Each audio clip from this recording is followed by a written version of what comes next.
Today we go over chapter 7. This is about essentials of molecular biology. Again, I will go over some highlights, and you will, yes. Is the text the next one? Sorry. The next text, the next one. No, I think that will be probably just before the audio. Okay. Yeah.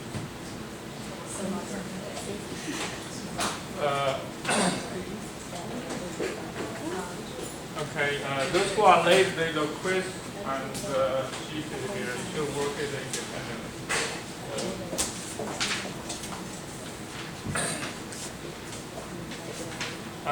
So this, again, most of this has been covered in your 100 level courses.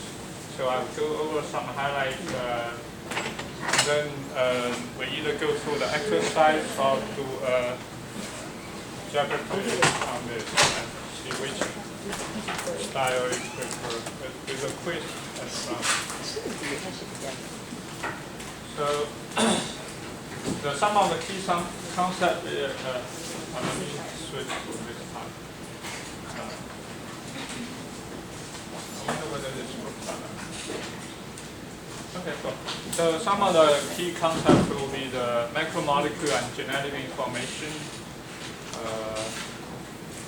In essence, we are talking about the DNA structure here. So I will just review this, I'm sure. Without going through this, you all know this based on the previous test. So DNA, RNA, protein. And some of the other concepts will be replication, transcription. That said, you probably all know this concept, but some specific detail in bacteria you probably don't know, especially when the transcription factor, promoter, and some things unique in bacteria are not in eukaryotes. So those actually you need to read the textbook and find out. Translation process is also different in bacteria compared to eukaryotic systems. So this is actually, again, why this is, I'm not sure why. Oh, that's a DNA replication. Okay, that's why so this is essentially a central dogma. But I remember I asked you to draw a diagram in the exam. I'm actually amazed at how many different kind of answer I can get when I ask you to draw a diagram. So this is, apparently this will be one diagram to explain the central dogma. So there are many different ways to draw a diagram. As long as it makes sense and show the main argument, then you get point. But on the other hand, some of you basically give me a paragraph, and that's not a diagram. So you will, in essence, you can copy paste from my paper. I have all the main conclusions there in the abstract and discussion. So that you don't get all the point, even though you list everything there. That's not a diagram. Okay? So this will be a perfect diagram. Well, I won't say this perfect. This is one of the diagrams to explain central dogma if you look at this. Okay. So again, those will be triplets. Those are called codons. I spent 2 years of my life working on codons. So each codon can code it for one amino acid, and because since every position have 4 different possibilities, and mathematically you have 64 different combinations, and you have 20 amino acids, and then you have 60 to 20. That's certainly not a one-to-one correlation. So that's another concept will appear later on. That's called codon bias. And if you look at almost everything in biology, there's nothing random. That's it. Depends on how you define random. So okay, some people say probably put extra detail to you, except when I say how you define random. But I will just say that's random. so central dogma, let's just keep it simple, central dogma. so, why? You. Oh, okay, that's fine. In ProClass, one of the unique part is doing transcription, multiple gene and then transcribe together. What's the term for this? For what? What's the term for this? Multiple gene transcribed together. That's the Transcription? no. It's a term you should all know about, but it's actually in the next few slides. But I'm just What are asking. you asking? What's the term for this? Multiple gene transcribed together. Multiple genes transcribed together. My mind can't reach that. In my What? biology. What do you say? I can't It starts with O. all of oh, I don't know. Does it have an L in it? Uh, It starts with an O. Can I buy it? does it? No, opera. I guess it's called opera. Run? Yeah, opera. Oh, yeah, we have it. So, okay. Opera? So if two genes are transcribed all together, that's opera. And also doing transcription, translation actually occur at the same time. So okay, so to show, most of you have, if I give you the DNA, you all know it's DNA double helix. Do you really know if I give you a DNA, can you tell which can you really tell if I, do you, okay, let me, how many you are thinking, if I give you a DNA, you can tell which one is 5 prime, which one is 3 prime? How many you think you can? If I give you a DNA double helix, do you think you all know this? You can, you know? Yes, yeah, that's right. If you give n 50% chance, you will get it right. But if I give you the, can you definitely know which one is the 5 from n? No. And that's something that there's a way to know. No, if I just write the DNA helix. So just so like If I go back to this one, which one? It's actually tells you that's 5 prime, 3 prime. If I don't label, then will you be able to tell me that's a 5 prime? No. No, by convention, we always start with 5 prime, writing it. Right. Right. So you're saying if you ask us like the first DNA, the 2 DNA strand? Right, yeah. Which one is 5 prime? I mean, by convention, we always write 5 prime at the top. That's Basically, if it's not written, if it's not said, if it's not written down that it's 5 prime to 3 prime, just always assume that it's 5 prime to 3 prime because that's how it's usually. that's a convention, right? Because that's how we read this. TTT will be the codon for UUU and not for phenylalanine. Right. But if I this is actually a very tricky question. If I give you the DNA sequence, can you tell me? So the DNA sequence without none of those numbers. If I don't label the 5 prime, 3 prime, can you tell? No. I mean, well, yeah, because it always starts at 5 to 3, and then. I'm actually going to show you what I mean. So how do we do this? No. I'm going to show you the DNA helix. I'm going to ask you which direction is 5 prime, which direction is 3 prime.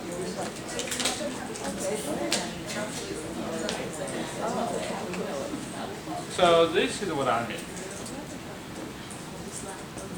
No, you cannot tell. We're not scientists. But you We are. are scientists, but I mean. Unless it's color coded for you to know which one is the leading strand and the lagging strand, then in that case you can. So this is 5, that's 3. How do we know? How can you tell? The yellow, 5 is 3. So how do I? 5. I can even. How can you tell? See, and you Can you were just thinking tell us? no, but actually I'm about to learn something new today. there are many ways to tell this though. What's the first way? First way, you go back to the.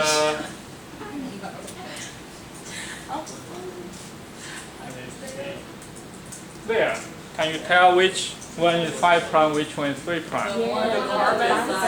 Right, that's your 5 prime, not your 3 prime. Oh yeah, because of the phosphate. Right, yeah. So you have the so 5 prime is at this position, Is that the 3 prime. phosphate? That's your 5 prime to 3 prime. So if you look at phosphate, it goes down to the 3 prime. That's your direction, 5 prime to 3 prime. On the other hand, phosphate group bonds to the 5 prime of the pentose sugar of the next nucleotide. No, never mind. there are many ways. You can look at phosphate, or you can look at the sugar base. You can also look at the base. Actually, no, not base. You won't tell. Basically, the 5 prime is going to be at the carbon where it's attached to the phosphate group. Yeah, so you will able to tell if And then the 3 prime someone is gonna be labeled the this oxygen where here. it's attached to the phosphate. Right, but if you look at this one, it's also there, but that's this is the position. So what the color means? The color means. The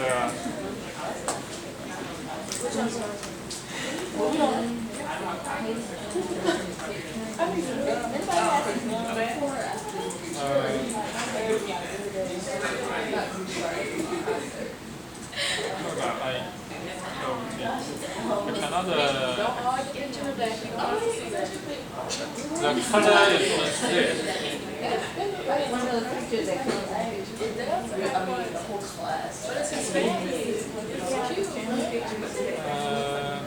Somehow I cannot establish the internet connection here.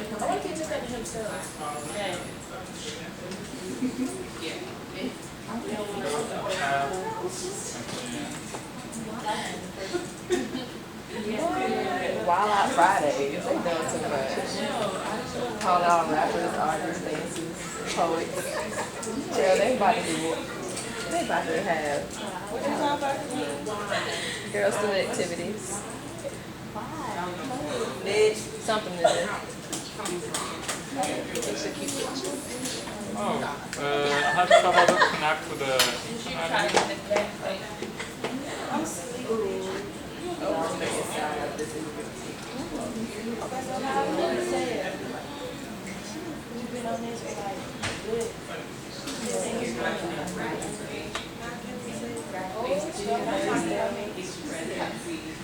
Okay, I'm going to have to use a different one.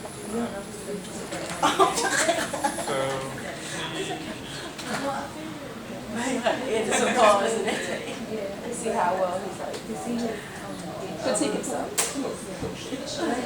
So that's the color. So basically,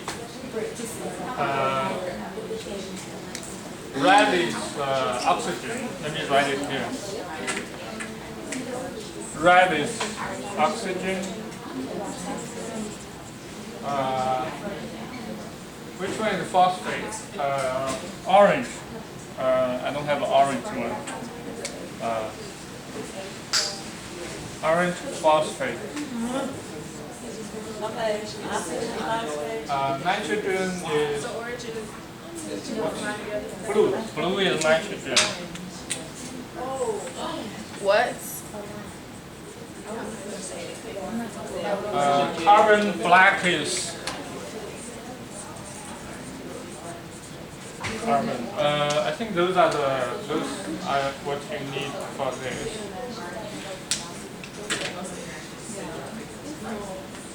So if we go back to this one again, so you know blue are the amino group.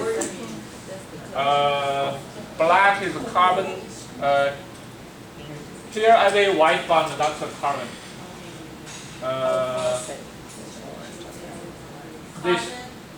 this red, that's a phosphate. So this is a phosphate group.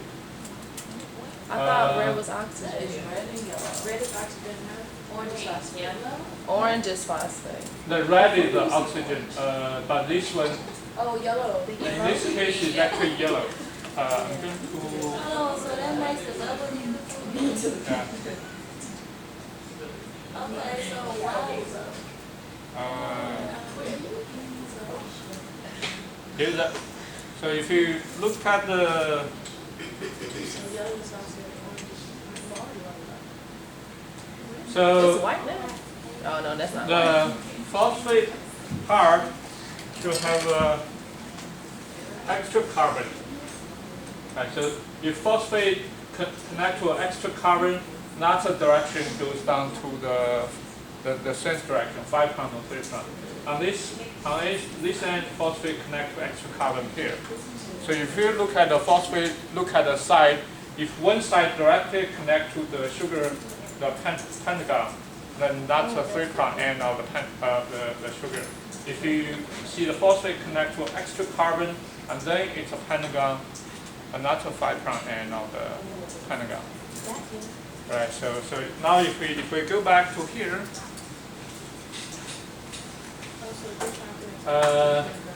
there, that's a phosphate group, and that's a pentagon, and you have an extra carbon here.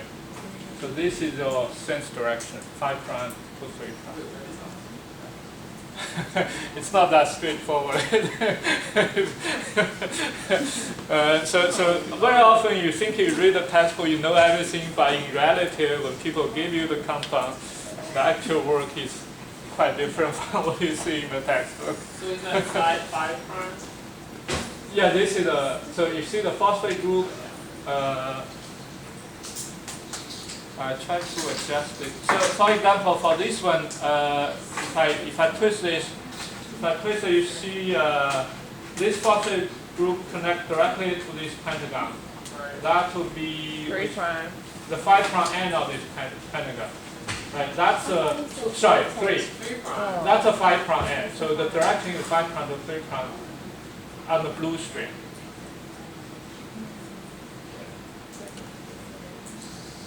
Okay, because the 5' is in the top. Right. Yeah. Okay. So that's just to show you the actual DNA structure. If you really look at it, that's a double helix. Again, this is which direction does this go? Is it right hand or left hand? Just like left. Just like what's that? If you look at this, Wait. Right. it's right hand. Oh, right. Everything Okay. goes Yes, inside. I see it. If you try to grab it, it's right hand.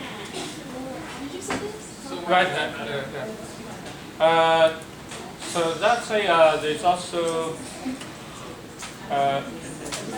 on your textbook. It's also give you for example, in your textbook, you will see this perfect. Say C and G, this laser point doesn't show up. C and G, you see a 3 hydrogen bond, and A and T, you see 2 hydrogen bond. In reality, you will see something like this.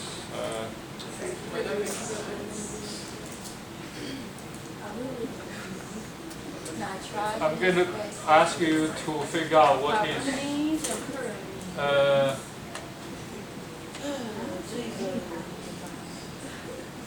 Sorry. Do you think this is A and T? Which pair is this?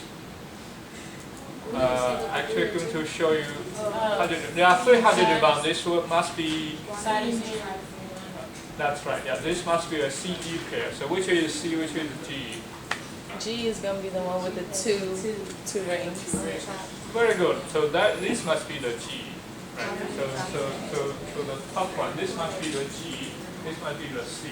Because the C is a single ring. The G is 2 rings. So.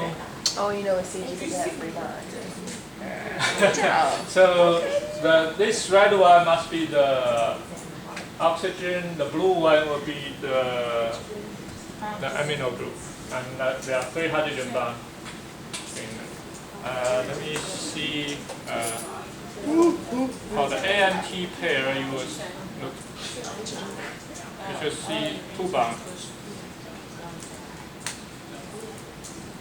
So this will be the A and G pair. If you look through the helix, that's how it looks like. So Q hydrogen bond, there will be 2 hydrogen bonds between A and T. I select a perfect DNA helix, but in reality, the DNA helix usually is not such perfect. So, Which one is A and which one is T? which one is A, which one is T? A will be the 2-ring structure, T will be the single-ring structure. Yeah, again, you might look, in reality, there will be many structures. If you put everything there, then it's hard to see. So, okay, that's just, again, I'll show you some.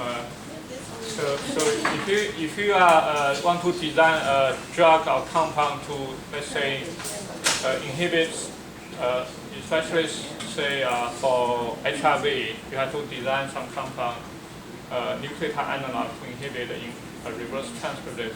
So those are the things you work on a daily basis. So, so it's just an example to show what you see in the textbook. Maybe it's not very helpful when you actually try to work on it, or when you start to deal with in a research project. Or even, this would be a drug design that's with pharmacology. So, okay.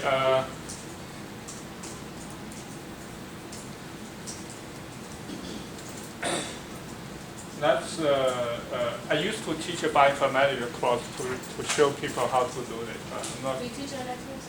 what? No, that I'm not teaching that class. I'm teaching a computing class next semester. Yeah. But that's a very intensive research course.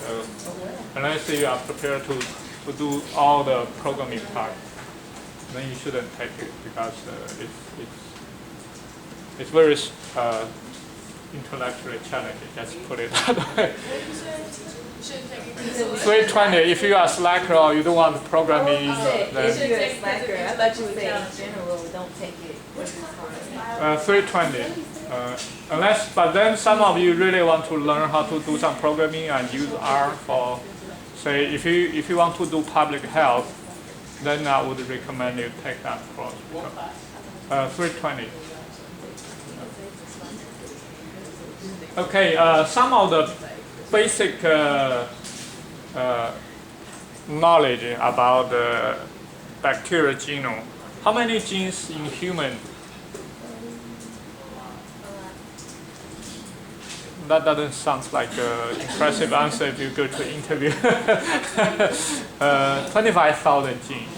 25,000 genes. Right, in human. So in bacteria, how many genes do you think E. coli has? 4.64 million.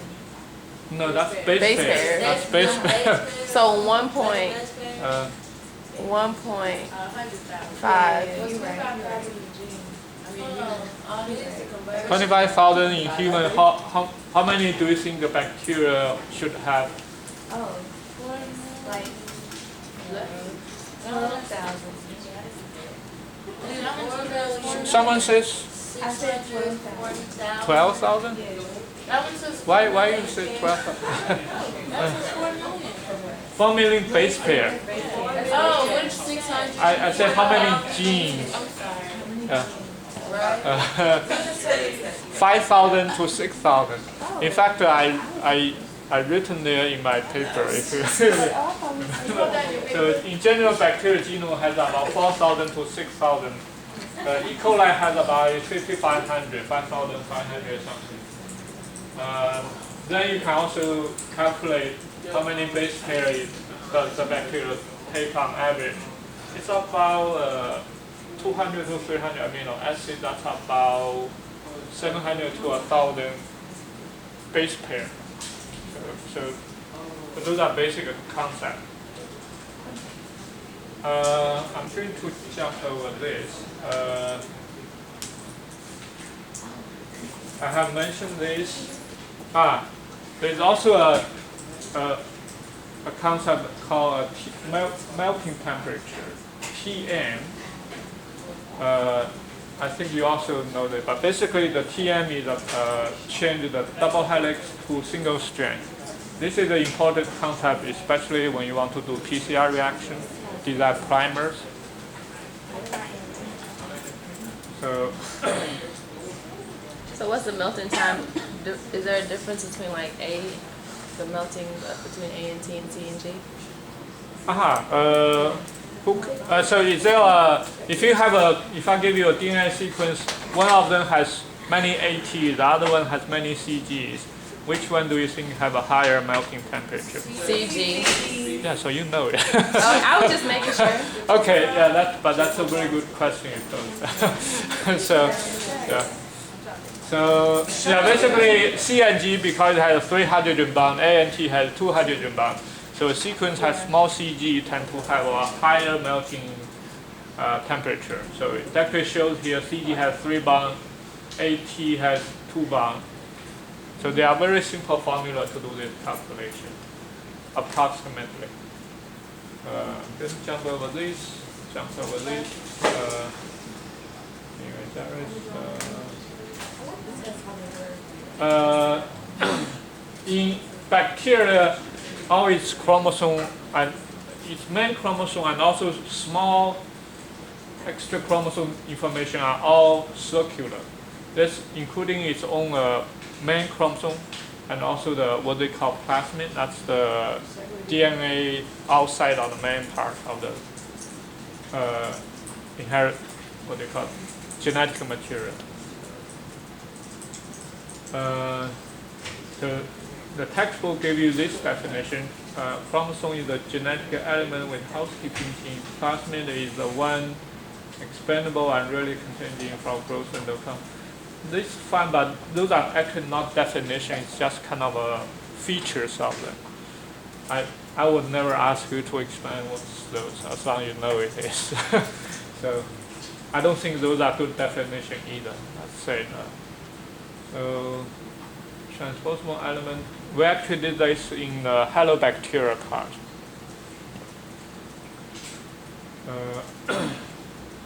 Transposon element has an insertion sequence, transposon, or special virus. I'm going to skip over those.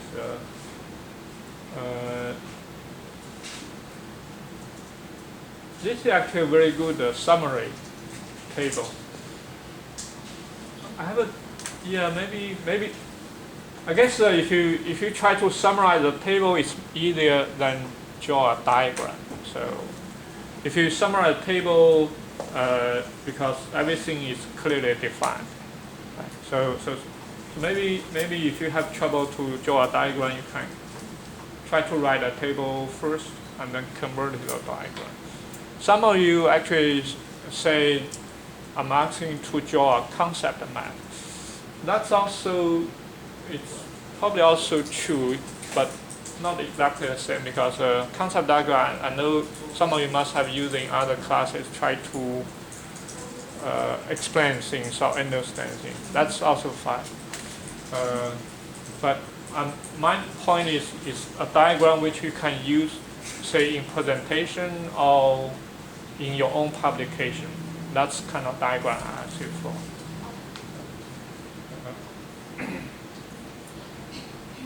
Okay, that's we're at the third section, DNA replication. This again is a review, but in bacteria there are some unique features. So in eukaryote, because the chromosomes are linear, so you don't have this like a bidirection loop kind of a mechanism.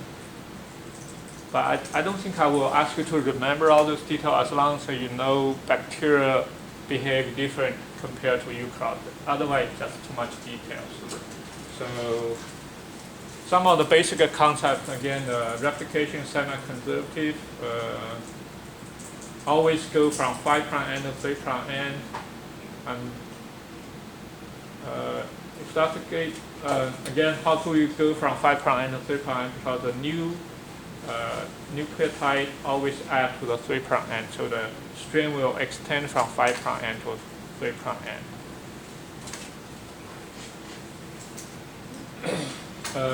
There are various types of DNA polymerase. You have to know, this is actually very important memory fact you just have to remember. DNA polymerase 3 is the one actually most often used for DNA replication. Replication fork, and you can just, so this is also a perfect diagram to summarize replication in bacteria. Actually, that's general. It's not just in bacteria. In almost all evidence that it should work in this way. So you have a leading strand from all the way from 5' end. So this reaction won't stop. It will go all the way to the end. But then, because the other direction is 3' to 5', since the reaction still goes from 5' to 3', and this is the moving direction of the replication, it goes this way. So this reaction can only do it by fragment by fragment. That would be the lagging strand. Yeah. So. Or is it copy? Whatever. Yeah, I Okazaki. very good. Yeah. It's named after the Japanese researcher who discovered this. And the way he discovered it is basically also on a logical conclusion. He basically thinks if the reaction always goes from 5' end to 3' end, the other end cannot be synthesized in one piece. So the key of his discovery is not just this idea, he had to prove that happened. So the key of that part is really to experimentally prove the lagging strand indeed are synthesized in fragments. He just didn't just come up with a diagram and say, yes, it should synthesize. If you want, that would be the research direction if he draw the diagram, but he had to prove the existence of that. That's the hardest part. So I can skip this, again, those are the technical details. Since there's a lagging strand and everything in the fragment, how do you seal the fragment? That's actually accompanied by DNA polymerase 1. So, and DNA, who has done, say, cloning work? I know some, yeah, so you have to use DNA ligase for cloning work. And very often that ligase is also from E. coli, because that's the one we know the best. So bidirection like this. Then in our chromosome, because the linear, it doesn't go like this strange, I don't know how to call this. The textbook give a name for that. This kind of structure. Yeah. Circular DNA? No, there's a name for this. I forgot what's the name. Okay. Yeah, Larry. Forgot the term of that. Yeah. So there's also a connection. If you do a chromosome replication, when do you need a replicator chromosome? Only when the cell tries to divide. Otherwise, it will increase the ploidity of the cell.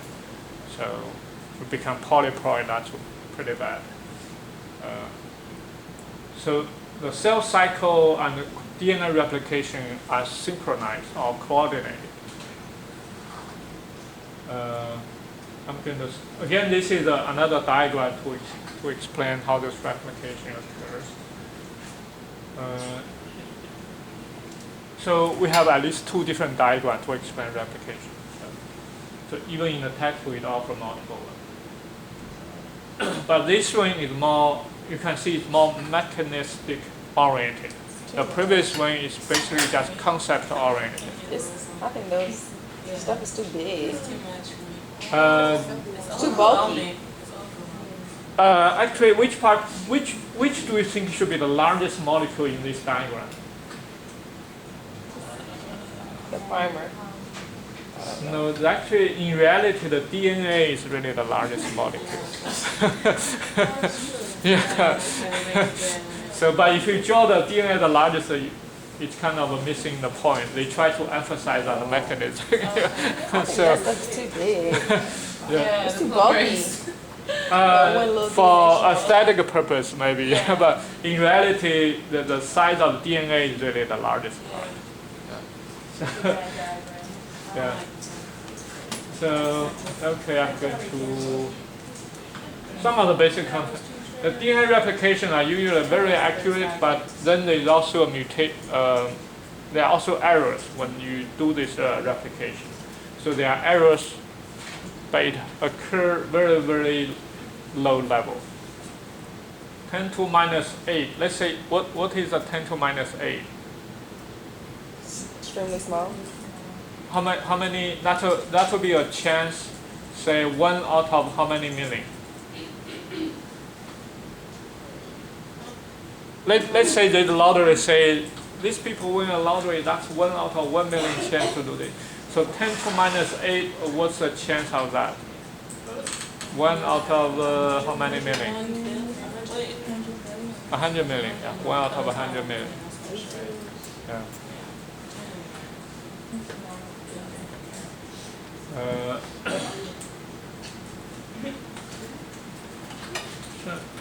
Transcription in bacteria, there's one unique concept is the sigma factor, and also the promoter sequences. There are also some unique feature of termination of transcription. So I'm going to skip this. Sigma factor. There, that's a diagram to oh, that's just a general. Yes, it is a diagram. Say, so first the sigma factor binds to promoter, and then the rest of the RNA polymerase will be recruited to the promoter region. And then the transcription started when the entire machinery reached the termination sequences, and this will be released. There will be animation. Before I show the animation, let's go over this one. So the sigma factor actually recognizes a conserved sequence on the DNA. That's called promoter. And the actual term is called prepnol box. If I recall, probably in your field exam, this concept has occurred. This concept, operon structure, they all occurred in your field exam. Oh no, you haven't taken the field exam in the spring. Yeah, so those concepts were actually covered in the field exam.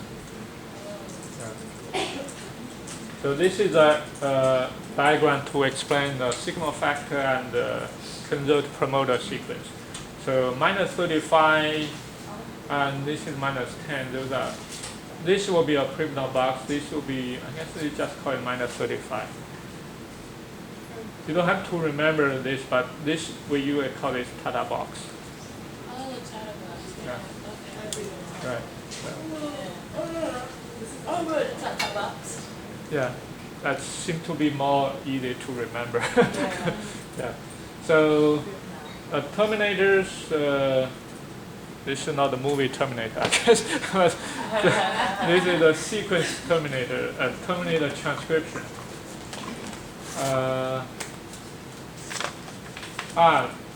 Well, the operon, the concept seems to occur much later in the chapter. And when all the genes transcribe all together, that's called operon.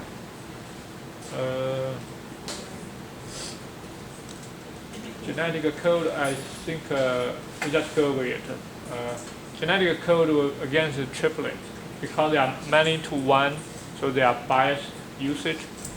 So I'm going to skip those since. But how many stop codon do you think? There is 3 stop codon.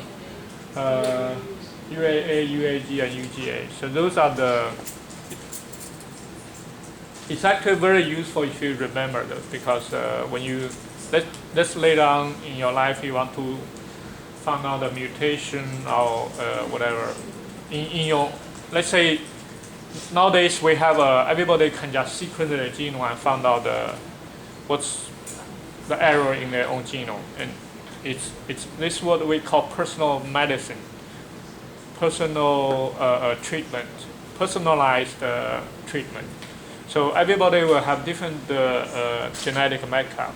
So if we sequence somebody, if you can tell some of the obvious mutation, let's say you can tell, oh, that's a stop codon mutation. So you will immediately know, oh, this is truncation of the normal gene. Right, so it actually happened pretty soon, since we know it only take $1,000 to sequence your entire genome. So it's actually very cheap to do this kind of. It's On only yourself? yeah. Like to get your genome sequenced? Right. Then you can get your healthcare tailored to you. Right. Yeah. So the trouble is actually the legal procedure, not the technology. There's no legal procedure for you to do this right now, but technology is there. Right. Yeah. Oh, I didn't know that. That was science. That's cool. At the same time, So- it's like scary at the same time. Hold on, but I'm going to skip over that and then show you some animations.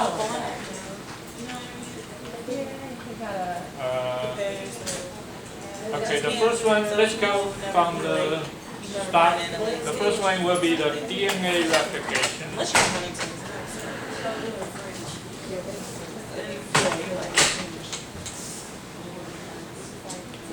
it lets you, it encourages you to live your life instead of waiting for years to come. Like, oh, did I want to go to med school? It's like, oh, I'm going to med school. Yeah, I'd be good at drop us. I would. I probably would. I would. It's all I'm doing. I was at this stage. Not now, but I'm saying if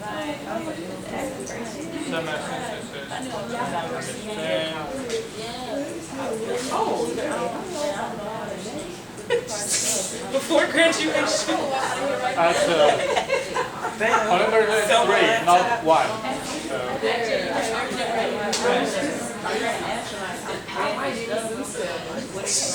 On a primer.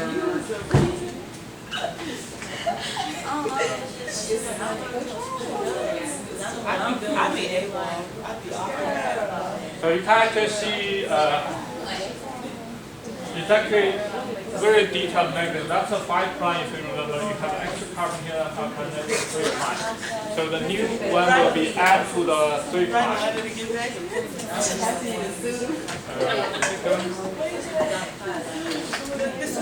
Yeah, it actually shows that 3 prime will be added.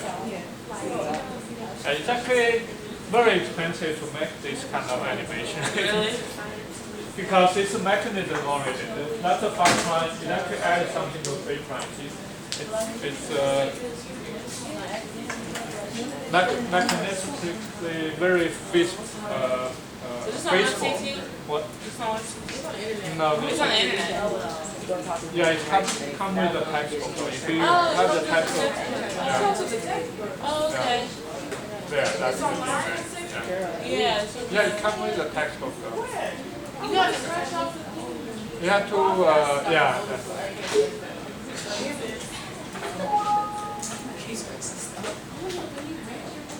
In order to pass genetic information onto its offspring, an organism must make a copy of its DNA. The process of copying DNA is called DNA replication. During replication, each strand of the parental DNA serves as a template in the creation of new DNA. Because each newly synthesized DNA molecule is made up of one parental strand and one new strand, DNA replication is described as semi-conservative.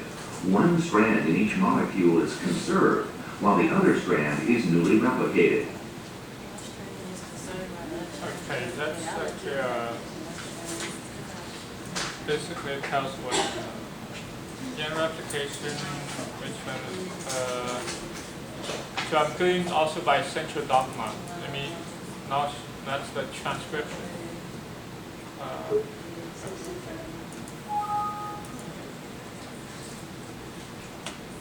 And what's the term for this one? That's the sigma. That's the sigma. Yes, that's the sigma factor. So, I guess there's no audio for this one, but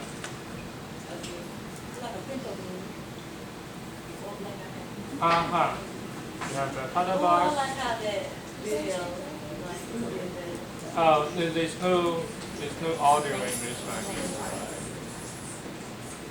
I wish I would have used a violin. It move forward, and then when it reach a termination sequence,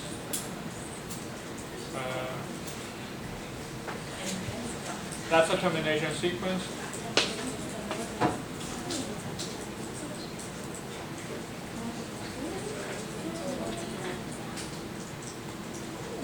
And the termination sequence forms this hairpin structure.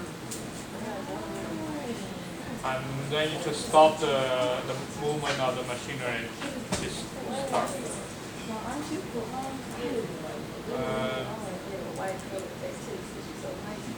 This is again a very complicated animation. Translation. Translation has an A, P, and E side. The A to accept a new charged amino acid. P is where the peptide transfer reaction occurs, and E basically to empty it, for the whole thing to move forward.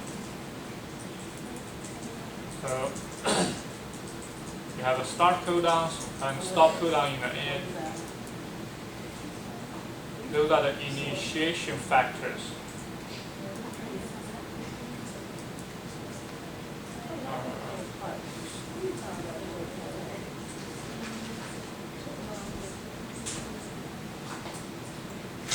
For the initiation to start, ribosome have to recognize the Shan diagonal sequence. So usually, a Shan diagonal sequence will also be a signature if you want to do computational analysis to predict where the genes are. The loop, Shan diagonal sequence.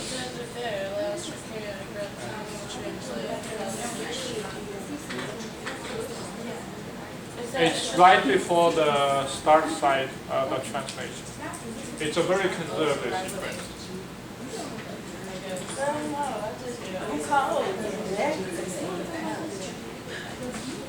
I don't know, I just bought it like this. It's just sometimes the same. It's taking a while to go.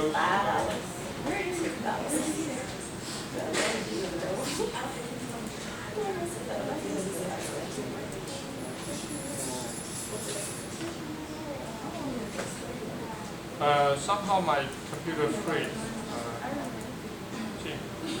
Sorry, my computer seems to freeze. Okay, finally.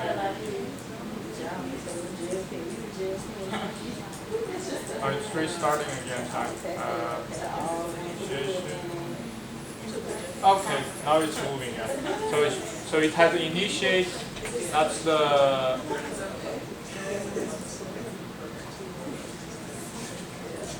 Okay, that's the initiation of the first amino acid. Then elongation part. That's a chart. Then remove this one. For the, and just slides. peptide bond formed between the two.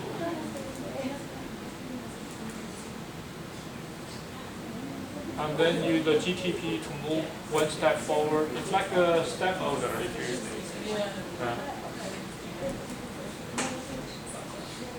and then you remove the tRNA, coming a new one.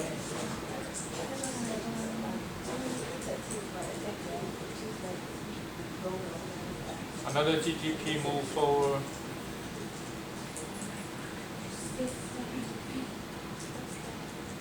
Another GTP move forward. Wow. So the yellow part will be the peptide bond. Now a new bond move forward. They're like exotic, they're everyone's favorite them.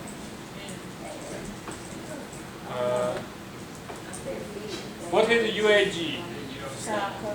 Very good, yeah. So here the translation stops. RF for release factor. Yeah. So how do we know? Well, AUG is methionine. How do we know GAU is aspartame? Yeah. It's memorizing You have to go back to the genetic table to find it. Right. So the genetic. What? Well, I didn't know the genetic table can be so specific.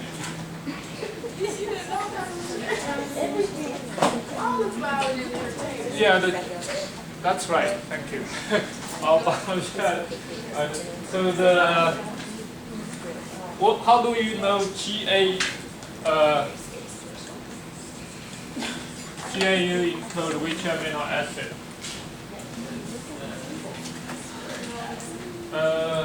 It codes for aspartic acid. Aspartic acid, the third column. Where is it? The third column. The third column of codons. 5. Aha, very good. GAU. Thank you. So let's say in the exam, I give you the table, give you the DNA sequences, tell you the start codon. You should be able to find the amino acid codon. Yep. Yeah. Right. So that will be in the next part. So we have 5-minute break, then come back. I think part of the Jeopardy has that in it. Yeah. Okay. Someone's really excited. Okay, let's have a 5-minute break and then